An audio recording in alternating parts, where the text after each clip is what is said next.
السلام عليكم ورحمة الله وبركاته. اللهم صل وسلم وبارك على نبينا محمد. الأهلي يحدد موعد سفره لغانا لمواجهة ميدياما. حدد النادي الأهلي موعد سفر بعثة الفريق لغانا لمواجهة ميدياما ضمن لقاءات الجولة الخامسة من دور المجموعات بدوري أبطال أفريقيا. قالت المصادر الصحفية أن النادي الأهلي حدد يوم الثلاثاء القادم موعد السفر للفريق من أجل خوض المباراة التي سوف تنطلق في السادسة مساء الجمعة القادم. ويسعى النادي الأهلي للفوز أمام ميدياما الغاني من أجل ضمان الصعود لدور ربع من دوري أبطال أفريقيا، إذ يتصدر الأهلي ترتيب المجموعة برصيد 6 نقاط، فيما ياتي فريق شباب بلوزداد وديانج افريكانز في المركز الثاني والثالث برصيد 5 نقاط. سوف يسافر خالد بيبو مدير الكرة وسمير عدلي مدير العلاقات العامة إلى غانا قبل البعثة ب 24 ساعة من أجل الاطمئنان على كافة الترتيبات الخاصة بمعسكر الفريق في غانا قبل المباراة. موعد نهائي كاس مصر الأهلي والزمالك وجهان لوجه في السعودية. يلتقي قطب الكرة المصرية الأهلي والزمالك في السعودية بعد إعلان الاتحاد المصري لكرة القدم بتنسيق مع الاتحاد السعودي لكرة القدم والشركة المتحدة للرياضة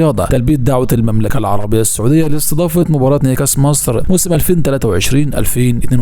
بين الأهلي والزمالك يوم 8 مارس القادم. وسوف تنقل القمة عبر شبكة قنوات اون تايم سبورت. موعد عودة الأهلي لتدريبات استعدادا لميدياما الغاني وفرمان من كولر. حدد نادي الأهلي بقيادة السويسري مارسيل كولر تفاصيل البرنامج التدريبي من أجل تجهيز لمباراة ميدياما الغاني. قالت مصادر صحفية أن السويسري مارسيل كولر المدير الفني للأهلي قرر منح لاعبيه راحة من التدريبات الجماعية لمدة 24 ساعة على أن يستأنف الأهلي تدريباته الجماعية عصر غدا الأحد. إليو ديانج يخضع لعملية جراحية في الركبة بسبب الرباط الصليبي. يخضع المالي إليو ديانج لاعب وسط النادي الأهلي لعملية جراحية في الركبة وذلك خلال الأيام القادمة. قالت مصادر صحفية بأن إليو ديانج خضع للأشعة في الأيام الماضية بعد شعوره بألم في الركبة أثبتت معاناة اللاعب من رشح في الركبة وحاجته لإجراء جراحة. وسوف يخضع ديانج لجراحة في الركبة عبارة عن تنظيف رشح الركبة من أجل معالجة اللاعب لعدم تكرار ألم الركبة مرة أخرى. ووفقا لمصادر من داخل النادي الأهلي فإن إليو ديانج خضع لعملية جراحية في الرباط الصليبي منذ سنوات طويلة وقبل تعاقد الأهلي مع اللاعب وهي التي تسببت في رشح الركبة. وقال المصدر على أنها تم الاستقرار على خضوع ديانج لجراحة في الركبة من أجل محاربة آلام الركبة التي تلازمه، ويحتاج ديانج لفترة تتراوح بين 4 أسابيع وحتى 6 أسابيع من أجل تعافي والعودة من جديد